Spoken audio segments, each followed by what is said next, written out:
Welcome back to Potatoes, to another episode of Empyrion Galactic Survival Multiplayer on Grampus Gaming, the Lost City of Soul server. It's been roughly 2 weeks since my last episode, as I believe I said towards the end I would be taking a brief break to catch up on my resources from spawning this huge capital vessel, which I have succeeded in doing to an extent. However, as games like this nature go, I've been spending it as quickly as I earn it, so I haven't been gaining much ground. That is okay, however, because we have as well spawned some additional things in as a result. This episode, we will take some time and look at some of the new items and check out a number of new bases and things, one of which I am located at currently. Our server roster has also grown by a couple people. As I open my player window right now, you will see 2 new names on the list that we have not aired previously on this channel. Weinstein 55 was the first. I am actually at his base. As you can see, we are both in Wookiee orbit right now. He is floating around here somewhere. He just landed his capital vessel a moment ago, so we can take a look at that while we're here as well. And then a few days after his arrival, Alex Mihal has arrived. He has been one of Weinstein's followers on the Steam Workshop, because Weinstein, otherwise known as Wally, is a avid, very good builder. I do tend to consider myself a builder as well, but his style is quite different and honestly much more attractive to look at. As you know, I tend to go for defense and functionality and things of that nature, which he as well tends to, but the detail work that he does is absolutely incredible, and we will take a look at that shortly.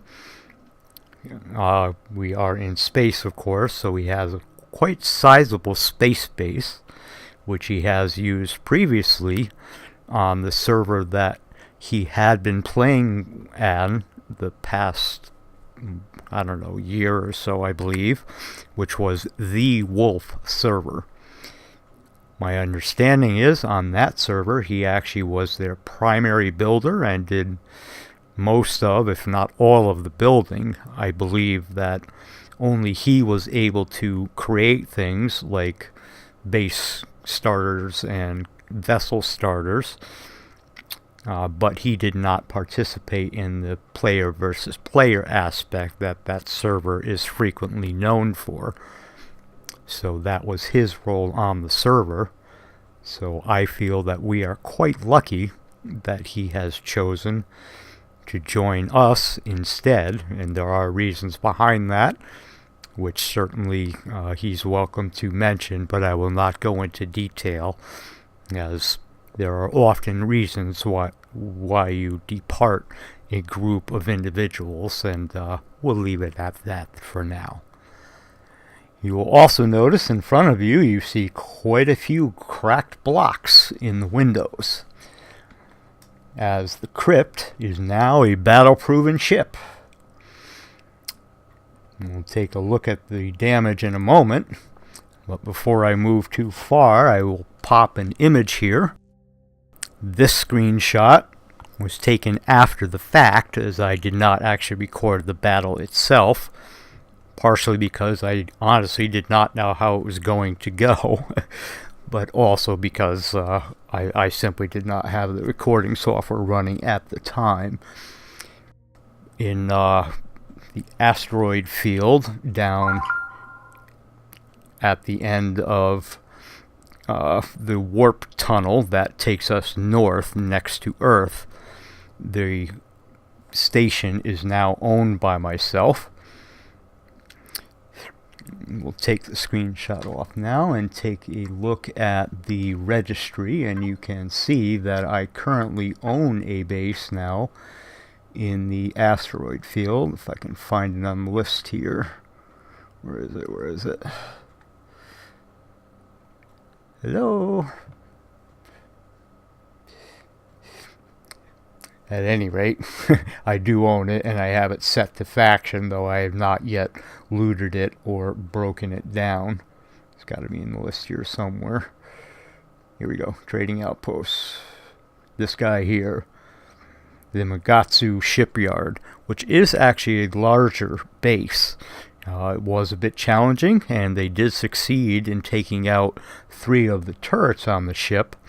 However, aside from that, I have detected no loss of blocks, which really surprised me because typically, as many of you I'm sure realize, things such as the walkway railing blocks are often removed or shot down because they have very low health. But as we step out the front door here, you can see a few of them did take some damage. But that was really the only damage taken.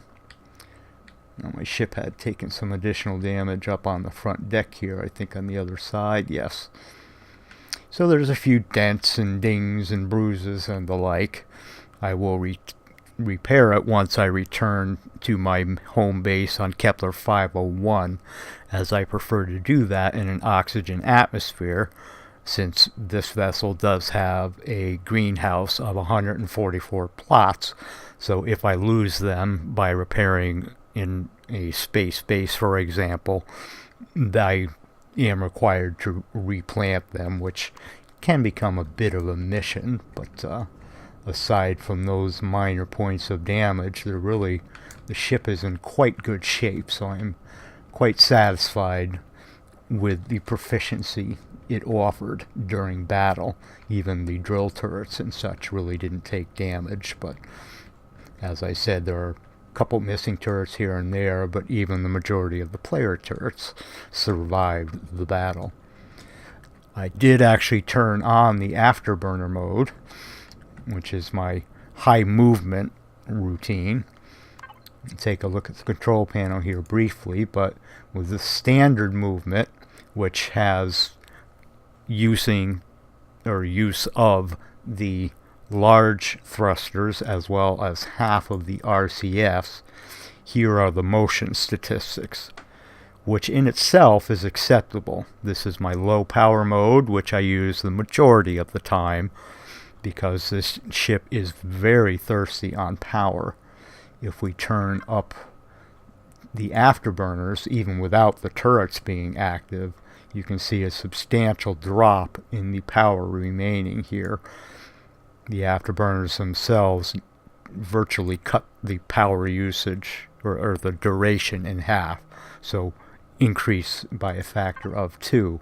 However, as you can see, the motion is extremely agile for a capital vessel of this size. In fact, I believe it can outmaneuver any of the small vessels that I currently have as well, and it is a rare find to find one, so I am very satisfied with the success rate of that.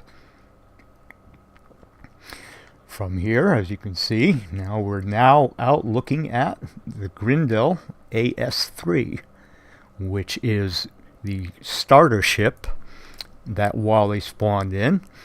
He also has a base on the Wookiee moon, which was his starter base, where he spawned it originally. That was before he created this base, which he actually just spawned a day ago. And he has been working like an absolute madman, updating it because apparently it was an old blueprint, with things like this building in front of me here that I am circling. That is a greenhouse, which he has completely redone and reworked before he replanted his crops, as well as many other things in it. Let's go ahead and take a flight around. We'll back off a bit, but you can see this is a very sizable base. Has quite a few large landing pads. As you can see, I do have the crypt on it, so it actually will be large enough to spawn any of the larger vessels. as we did on Mars on Gamer Keller's base. Gamer Keller is certainly still with us, however he has not been on the server much as late, as he is working on a scenario of his own. He is making good headway with it, and assuming that he is successful in getting it up and running, we will likely change over to that on the update to Alpha 8, as he will be right on top of updating it to whatever changes are required at that time. This base, my understanding is, started from another blueprint. This center landing pad here was the blueprint that Wally had started with, but from there on the Wolf server, he had added all this other stuff to it, additional growth areas, more landing pads, this tower. But as you can see, even from the outside, his detail work is just phenomenal, using lots of the truss blocks and capacitors and niceties, which are all for show. The solar panels down at the bottom here he did add yesterday as well, because at the time the base was created they were not yet in game, of course, but he had thought of that even in his detail work, as this upper row of synthetic solar panels he had added just for the air and the flavor of the build. One moment, I will bring us inside and we'll take a look at some of the interior work, and then we will go from there. And now, here, real world time. It's actually a day later. As you can see from the end of the last clip there, Wally has done quite a bit of work on the main base. He is a builder like few I have ever seen. He builds incredibly fast and retains very good detail in the process, even at that rate. So let's go ahead and go in, but as you can see, the outside is now colored in white, primarily rounded. Quite honestly, I've not even been inside as yet since yesterday, so I'm not exactly certain what we will end up seeing. It has a nice little welcome sign towards the main landing pad, as you can see. Welcome to Wally's home. Go ahead and turn our jetpack off and run inside. We'll start at the top and work our way down. He has altered the stairway, I do believe, since my last visit here. Has his earth symbols in it and everything. Go inside, looking very nice, everything finely textured. He has his generators and fuel tanks within the interior wall, yet it is still far enough away from the elevator that, as you can see, our temperature does not go up, nor does our radiation, even though we are only 1 block away. As we go up to the very top floor, he has it decked out very nicely. Actually, I guess this is actually the roof. I went up 1 level too high. And as you can see, I have since taken my capital vessel off the deck as well. I made a slight mistake in leaving the thruster power off after the last, or on rather, after the last clip. Returned the next day to find I was out of fuel. So I took the advantage of a little time and returned to my base, repaired up and the like, though I still have some blocks to do, but that's relatively minimal. But I wanted to catch up and get some fuel rolling again, so my ship was operational. Here on the inside, however, with the bowed windows or rounded windows, you can see outside at the landing decks quite easily. In all directions, it would appear. Once again, well done there, Wally. And out to the entrance / work dock.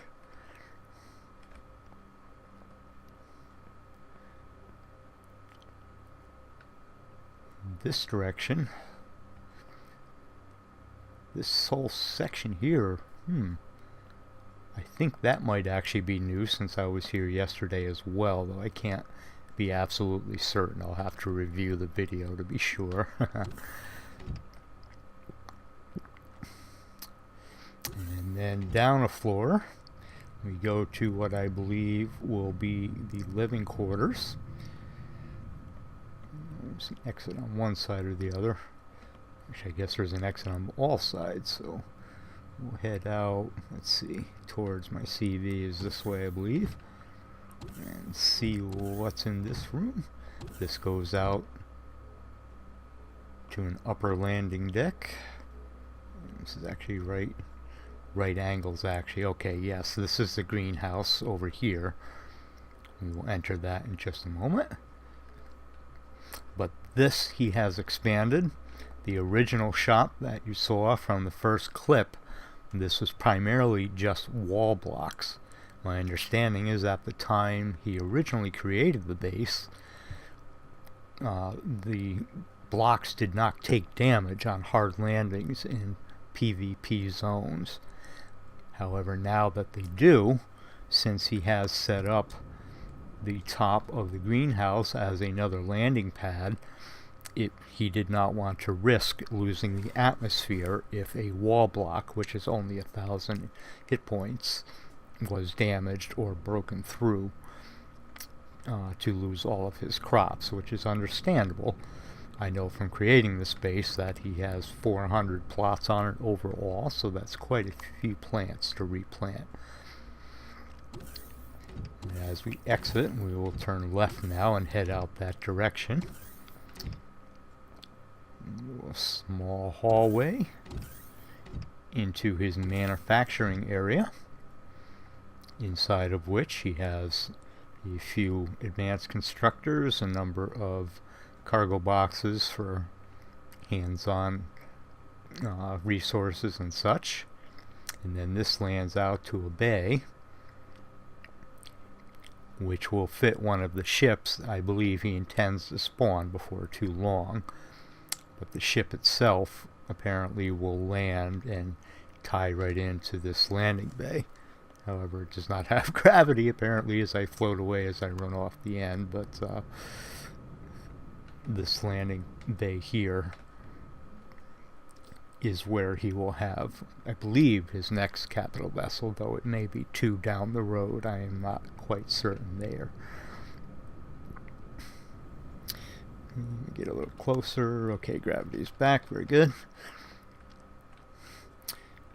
As we exit out the side door here, have a little kitchen with 4 fridges in it, which leads out to the main room of his greenhouse.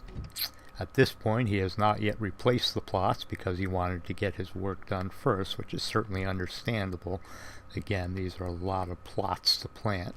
As you can see, it is a fairly sizable greenhouse. But again, has windows in all directions, so you can look out at Wookiee Moon in this case, and even Wookiee, as well as any ships that might be residing nearby.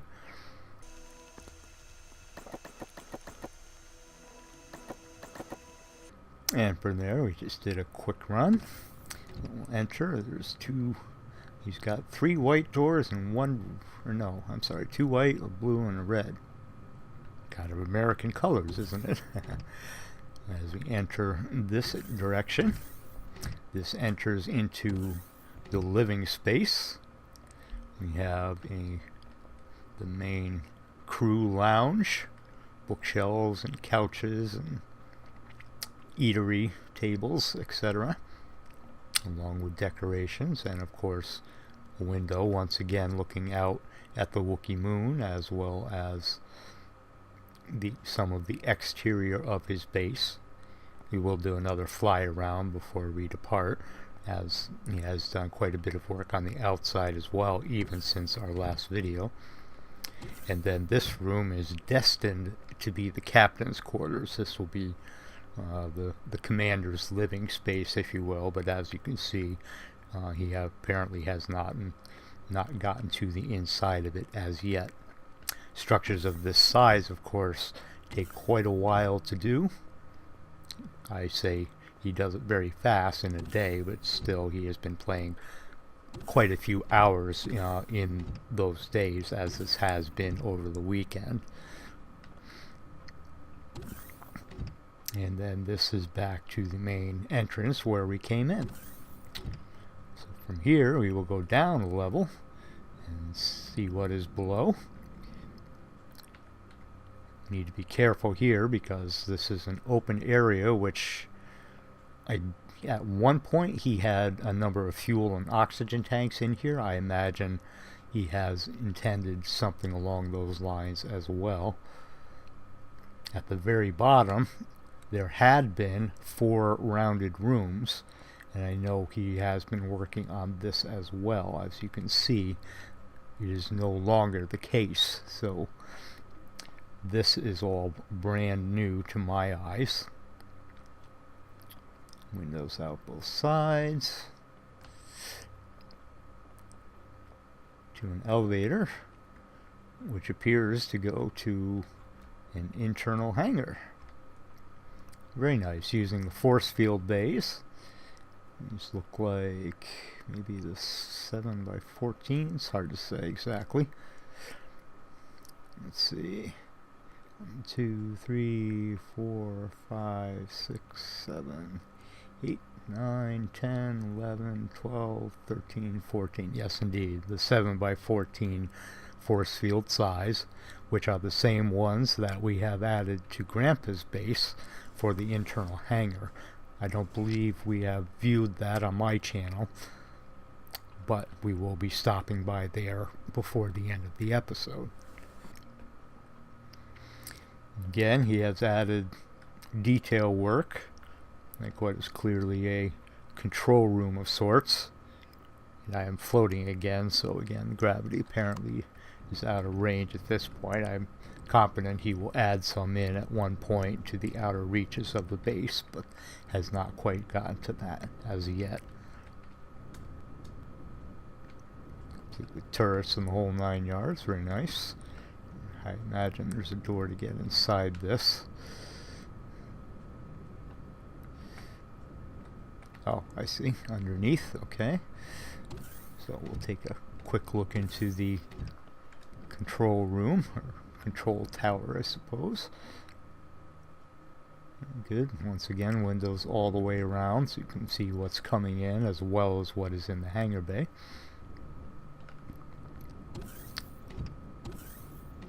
And then a lower floor, which does have an elevator. I figured there would be one here somewhere. I guess near the entrance door, which makes perfect sense, so you can go down to the floor you wish to be on, if that is the case at the time. And up. We'll continue going up. I guess up is, oh, I see, up is to the door, okay. Very good. So I will do a quick run over to that other room now, and I'll see you there.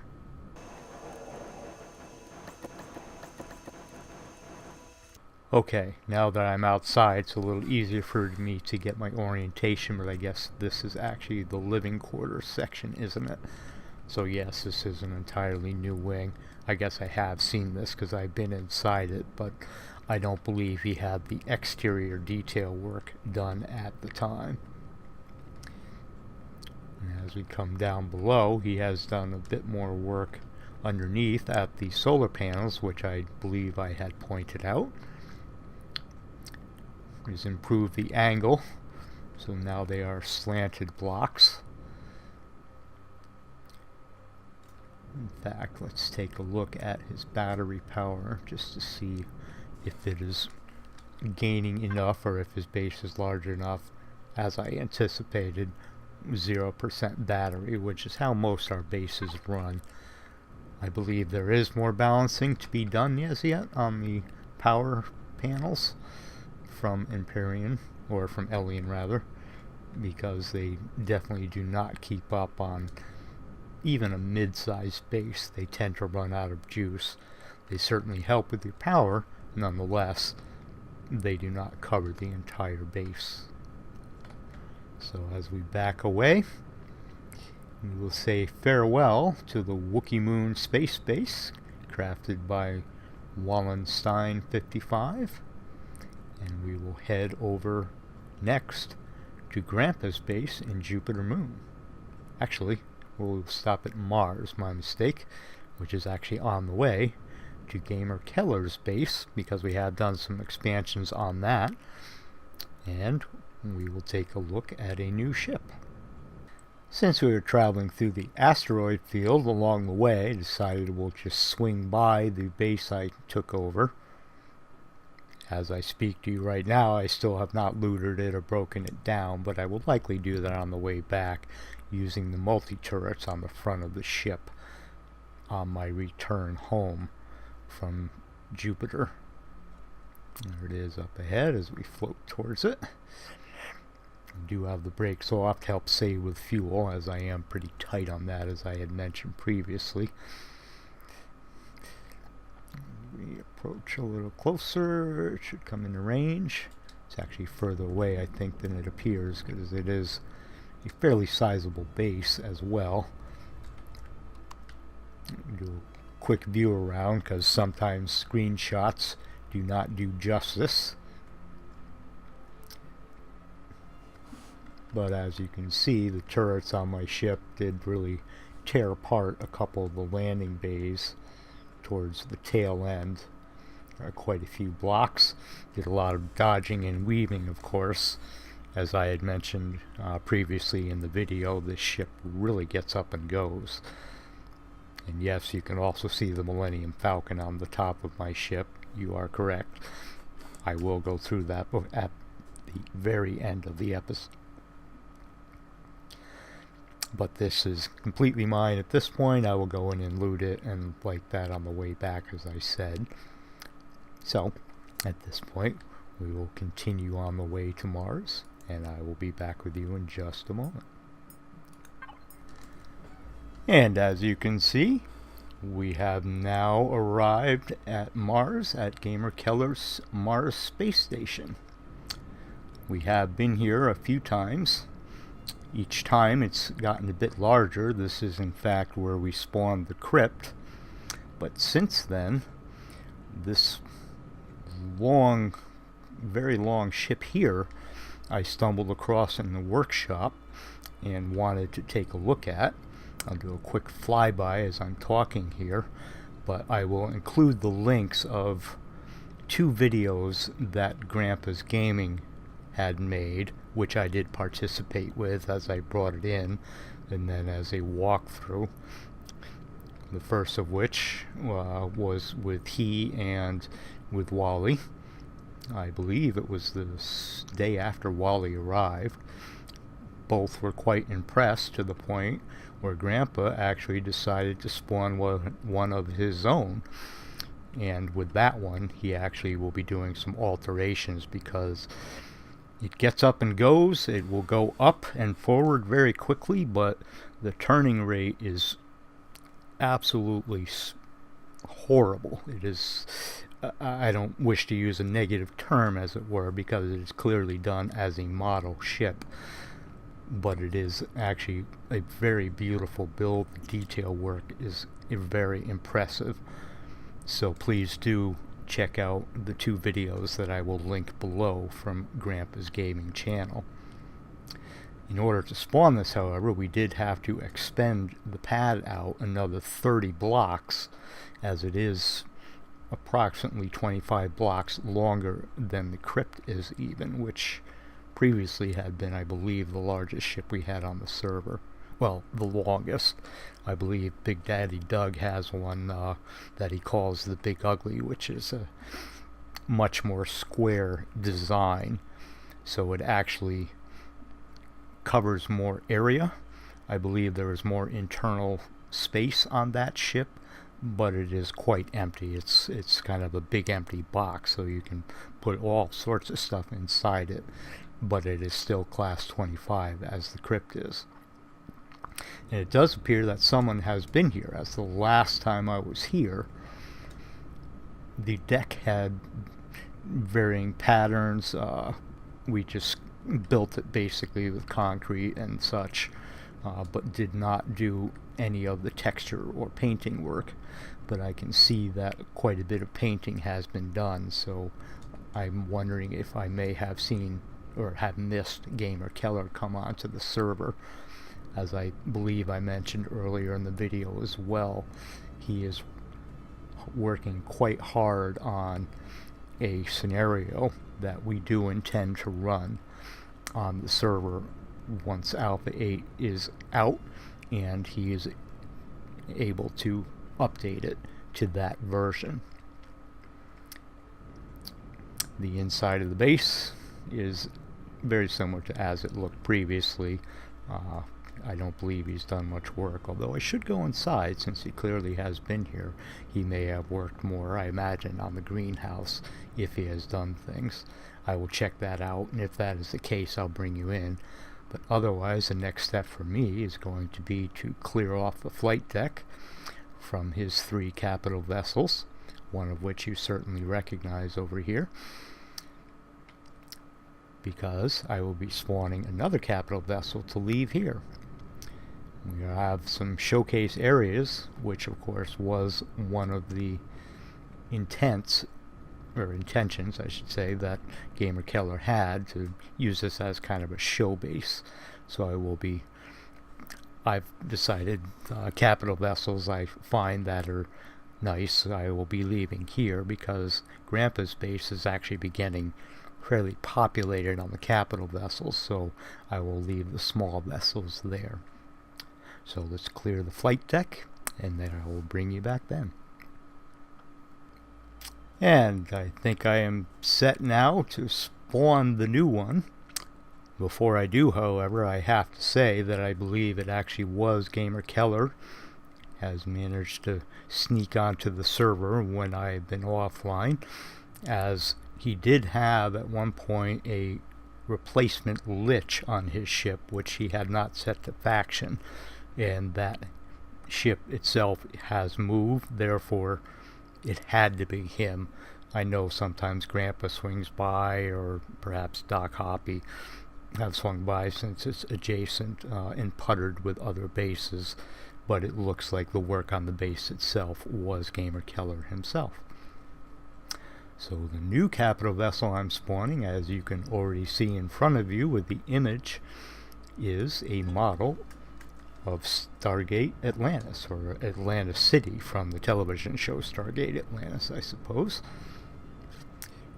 I thought it was a fairly nice detailed ship as well. It's not the most battle ready, etc., but that is certainly understandable for model type ships as we've been looking at. Power it up and go inside and see what we see. Actually, we'll back off a little, but you can see the exterior, for those of you familiar with the show at least, is relatively accurate. It's actually only a class 9 capital vessel, so it will be allowable on any multiplayer server. Ours, of course, is not an issue because we have the limits turned off, so we can spawn vessels of any size. And in fact, I should mention, we have also turned off the item limit, which means we can have more than the standard amount of weapons. We did that when Wally joined us, as he has a number of ships coming from the Wolf server that have additional weapons. So we will take a brief look at the 2 that I have been using for the most part, being the Spectre and the Spirit, which I know you have certainly seen in previous episodes, but they now have I think 8 rockets each, and 12 and 14 Gatling guns respectively for the Spirit and Spectre. So I do not have quite as wide a weapons choice in that regard, but the weapons that I do have really pack a punch. Anyway, side notes aside, let's go ahead and enter the base itself. Enter from a landing pad here. And I believe we have gravity. Yes, we do. To the main door. Has a few growth plots, although there are no plants pre-planted. See if I can get my tongue out of my throat. But they will work if you do load them up. Of course, going around the circle, I'm not certain which side I entered the room from. So we'll just choose the side by the core and exit. Out this wing brings us over to an internal hangar bay, which has basic necessities, your healing pad and oxygen, and looks like a repair bay for your armor. And out, including a ramp. Of course, it's up in the air. I didn't actually land the ship, but it's floating slightly above the base, but that's quite alright. Looks like I need the jetpack to get in. You have lots of gravity here. And this is a tower in each of the main buildings as well. So as we go upstairs, there is a living room, living space with bedroom, I suppose it is, out to a deck. We'll go ahead and go back down and move over to the next arm of it. From here, as we go out the next wing, again lit quite nicely, but this brings us over to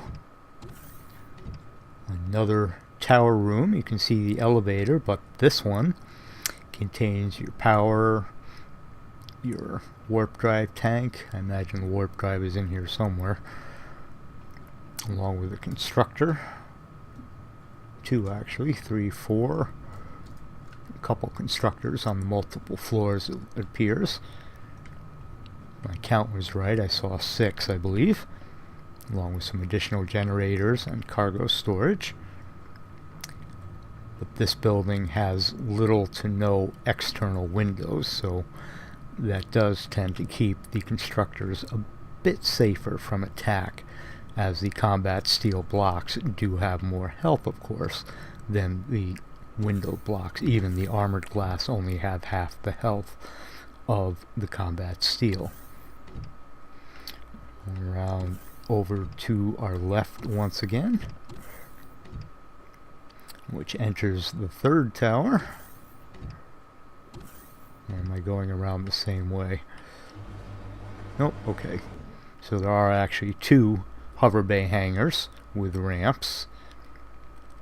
This one appears to be set up in very similar fashion with the basic utilities needed, your med bay, as well as the oxygen station. And this one is substantially shorter. There is a living room upstairs. There's got to be an elevator somewhere to get to it, but I am not certain where that is located, to be quite honest. So it is possible that may be just for show. It's hard to say. Do I see an elevator here? No. We'll take a look from the outside shortly. Then we will go around to, I think I'm going this way, the next and final wing, which brings us out to our gravity generator, and here is the warp drive. Okay, it does have offline protection, as well as the fuel as well, which brings us back into the main room, which of course has an elevator of its own, so we will go up there and take a look from the top down. Keep spinning. Here we go. Again, set up as a living quarters. We have refrigerator, we have a food constructor, shower, and likely bathroom. Yep, sure enough. In the living space. This does have a walkway. Ah, okay, this is how we get over to that other top room. Very good. With the walkway over here again with... Actually, is this... This might actually be a... Is this a block? No, this is actually part of the sofa. Okay. But again, for external look for it.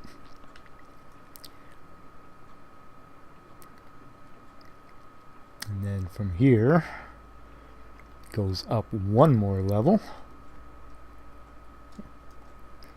which brings us to, looks like one door to exit, an outside walkway where we can get an exterior view from the top down, including at the 3 small vessel landing bays, which are on 3 of the arms. The 4th of which is a separate tower apparently, which I had missed. So go ahead and jetpack down there.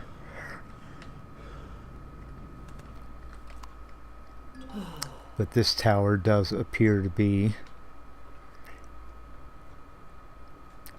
fuel storage and the like. All glass windows so we can see through it as we go out, but this gives us access to the fuel tanks if desired. And I would have to say that's likely an oops. We'll fix that. Oops.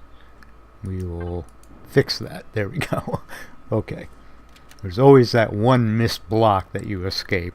I do that all the time. I end up having an additional update or 2 after I roll a blueprint out for when I catch errors of that nature. So that in itself is the Atlantis base. Specifically, it is called the Atlantis Small Mobile Base is what you will see it as on the workshop if you like it. I will also provide a link to that ship, as well as the Akamar, as well as the Millennium Falcon in my description as well. But from here, the next step for me before I depart the base is I will make a landing platform for that ship to sit on. It likely will not be full size, but it will be enough for the landing bays, so it will have an anchor point, much as I did with the Akamar, which actually just lands to the side. As you will see in Grandpa's video, there are actually no bottom entrances on that ship. Kind of a strange ship actually, but again, it's quite beautiful. So I'll bring you back one more time before we depart this base to see the additions that I will make for that, and then we will move to Jupiter to wrap the episode up. And as I am looking at the bottom of the ship, even in night vision, it would appear that this vessel does not have any landing pads on it. So that being the case, I suppose I will just let it sit alongside.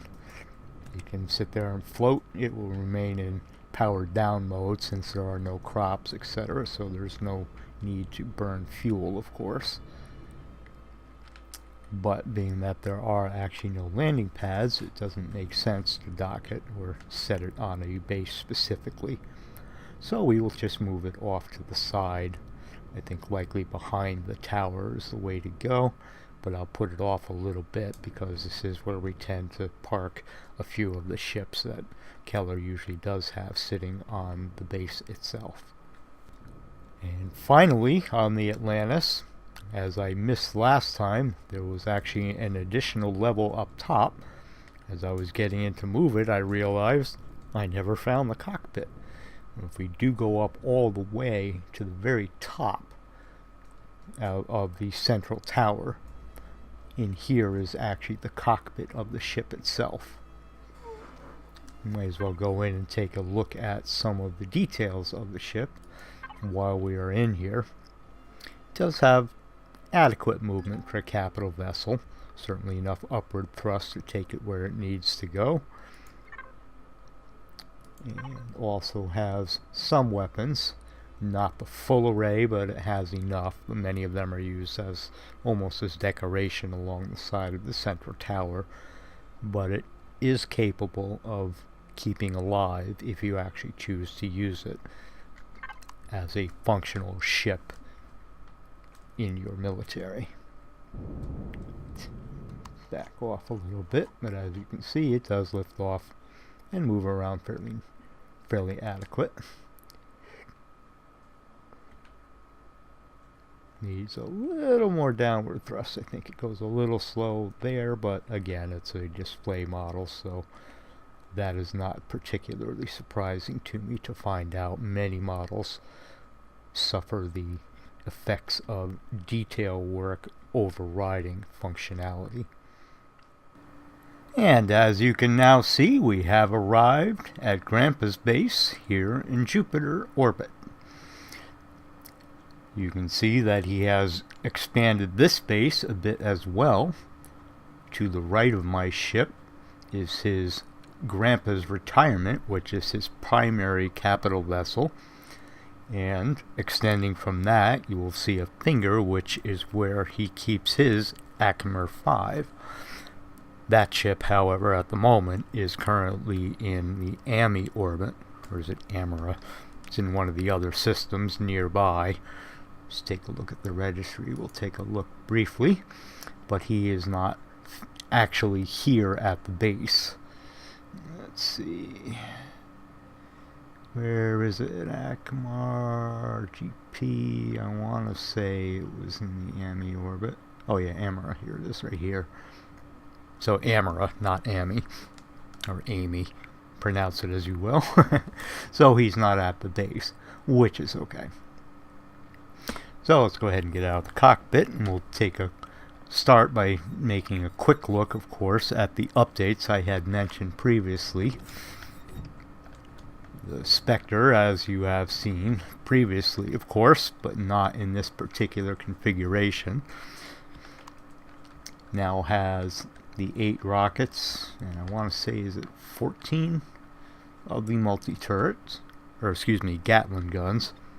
Same bullets, of course, as the minigun turrets. So that's the configuration of that. When I fly this across the ground with this many weapons across the wings as I have them configured, it basically acts like a rake. Makes it much easier to hit things, and with 8 rockets, I can tell you from experience that 8 rockets will in fact blow up 2 adjacent turrets in one shot on something that is heavily populated with alien turrets such as the drone bases. The other ship that I had updated in this fashion was the Spirit, which is downstairs, which I'm going to. It's the one in the rear landing bay, of course. But these guys, the wings are absolutely full. As you may recall, every other space just had spacer blocks to act as protection. But these now have 8 rockets as well, and a total of 12 of the Gatling guns, so they also work quite well, and I do have both of them configured that way. I have not updated any blueprints in this fashion as yet, though I likely will in this coming week as I am working on some of the other vessels for Gamer Keller's universe scenario that actually I guess it's Keller's Extreme Universe, excuse me, is what he will be naming it.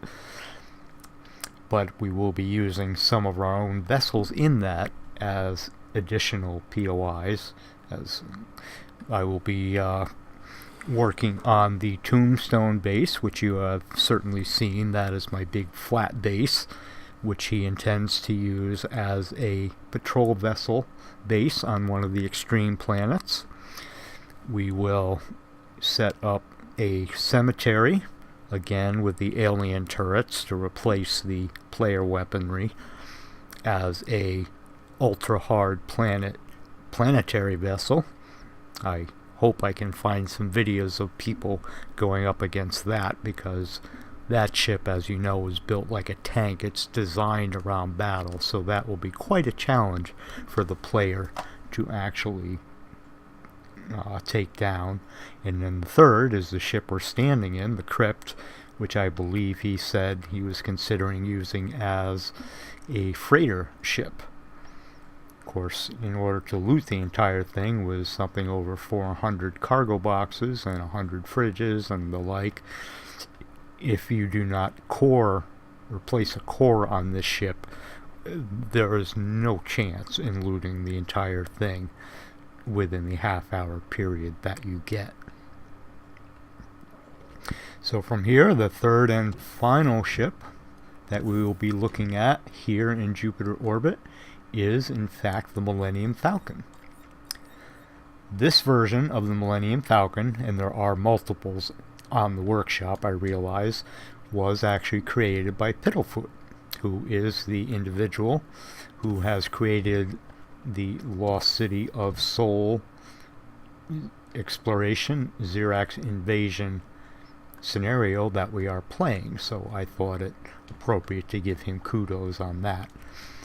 It is a small vessel, though it's large enough that it actually almost appears as if it's capital vessel size. It's actually a class 18 small vessel. It really is designed as a model. It does take a hit on functionality, as there are minimal weaponry on it.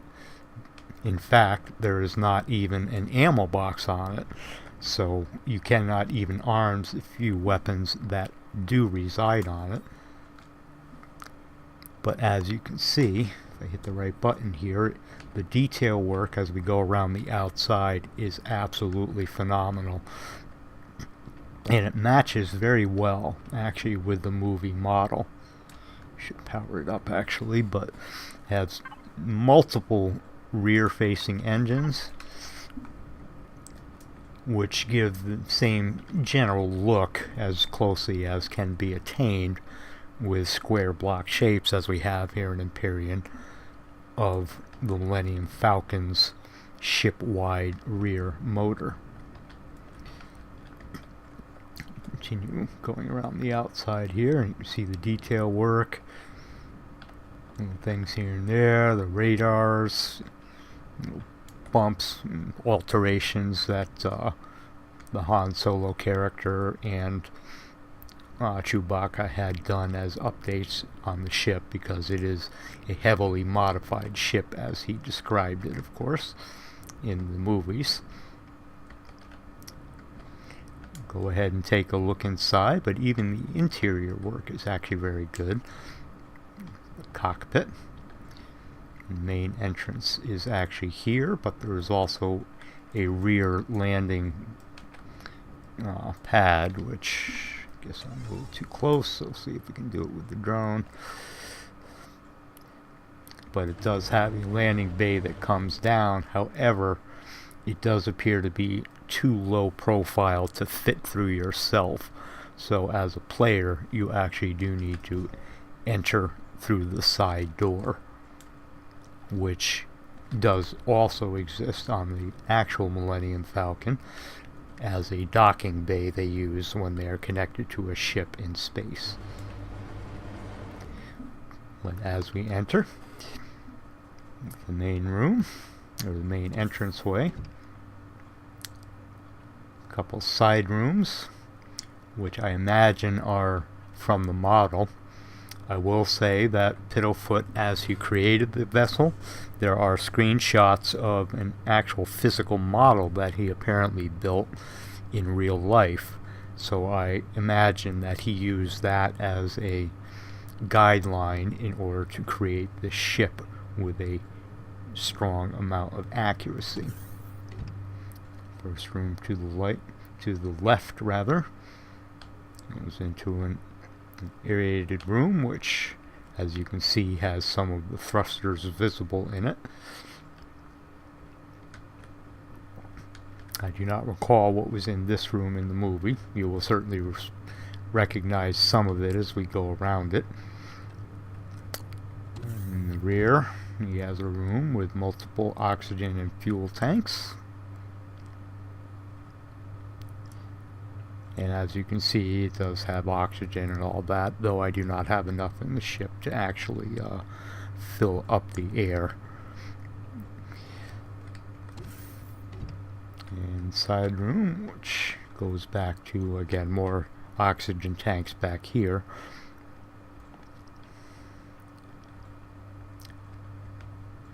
Continue around the outer ring and then go on the inside. Go around, there is another side entrance here on the other side of the ship, which reaches out to the left-hand side. Little railing blocks there I got stuck on. And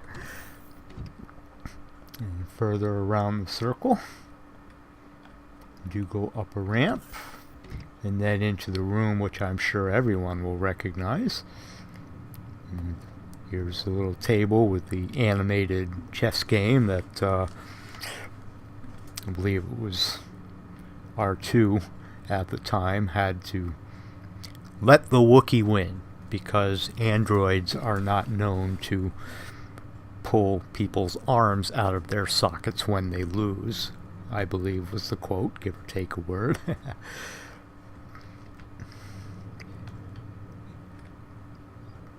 Again, the detail work is really quite nice. Keep in mind this is a small vessel once again, so you do get a slightly more detailed scale, yet there are actually fewer blocks available to make use of. Some cargo in here, which is set up as a cargo area because the Millennium Falcon, of course, was a cargo vessel. Well, rigged for smuggling, really, but its primary role by design was as a cargo vessel. Continuing around the circle, another hallway.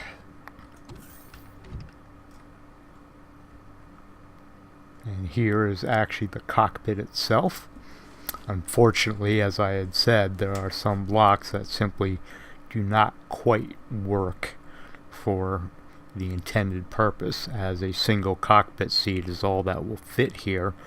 However, the Millennium Falcon itself, of course, has at least 4, possibly even 5 seats in the primary cockpit, but that was simply not attainable with the available blocks within Empyrion.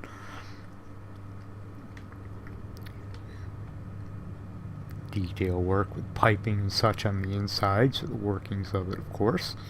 And this is the main entrance where we first entered, of course. We'll spin around and take a look at the interior. As we go to the inner ring, you can see here is where he does have a warp drive in it, so it is a warp capable vessel. And the generator room and the like, so this is your central power room, I suppose it would be called.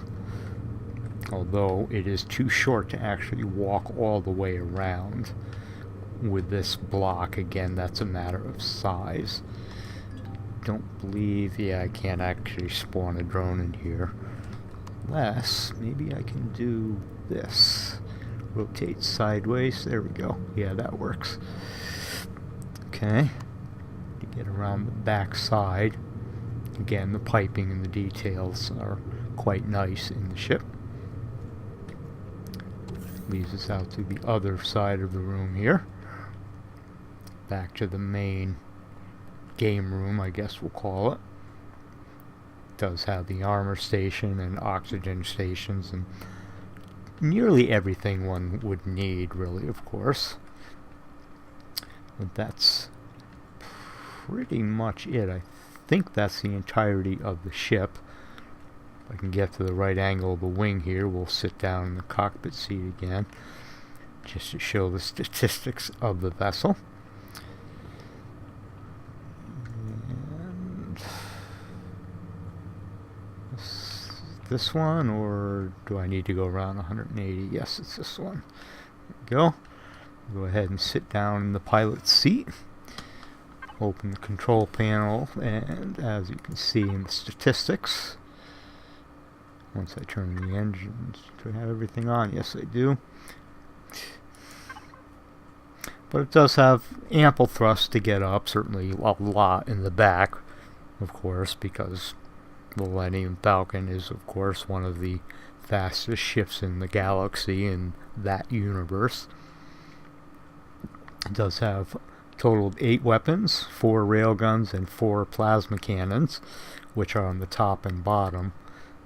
But again, as I said, as you can see here, there are actually no ammunition boxes. So it is strictly a display model because you cannot arm your weaponry. Since we're inside, let's go ahead and lift off from the crypt, as we will be leaving this at Grandpa's base. You can see it slows rather lazily even with the auto brakes on. But we will take it in the new entranceway that was added since my last visit here and on camera, in that we have expanded the entranceway to the lower hangar to use top to bottom 7x14 force fields in place of the shutter bay doors, which were originally there. I do recall mentioning that, so I may have already shown this. I am not certain. It may have been in one of Grandpa's videos. Sometimes I lose track of which audience I'm actually speaking with. I hope you will forgive me for that. But as you can see, it now remains entirely open the duration of the time, so we have also removed the logic. But as you can see, even this large vessel fits within the hangar bay quite easily.